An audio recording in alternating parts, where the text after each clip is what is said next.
మన తెలంగాణలో ఎక్కువ సాగేటువంటి పంట వరి పంట. మనం రైతులు ఎక్కువ కూడా వరికి ప్రాధాన్యత ఇస్తారు.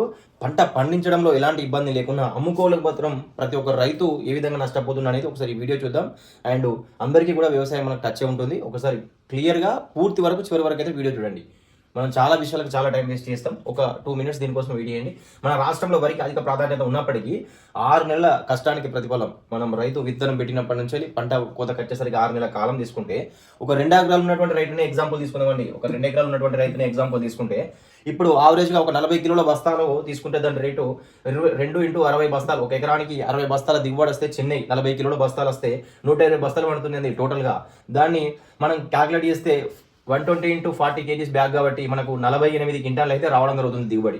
ఈ 48 క్వింటాల దిగుబడికి మనకు ఇప్పుడున్నటువంటి గవర్నమెంట్ రేటు మద్దతు ధర 2390 రూపాయలు, అంటే దగ్గర దగ్గర 2400 రూపాయలు ఉందండి క్వింటాల్కు. మనం ఇది కనుక ఐకేపీ సెంటర్లు కానీ ఎక్కడైతే ప్రభుత్వ సెంటర్లు ఉంటాయో, ప్రభుత్వ మద్దతు ధర పెట్టే ఇక్కడ ఉంటే, ఈ 2 ఎకరాల వడ్డను అమ్మినప్పుడు మనకు 1,14,720 రూపాయలు వస్తుంది. అదే మనం ఏం చేస్తారు, చాలా మంది కూడా దళారులకు అమ్మడం జరుగుతుంది. ఈ దళారులు కూడా ఏంటి అంటే బయట వ్యక్తులకు అమ్మేయడం. వీళ్ళకి అమ్మడం ద్వారా ఏంటంటే 2100 కావచ్చు, 2150 కావచ్చు,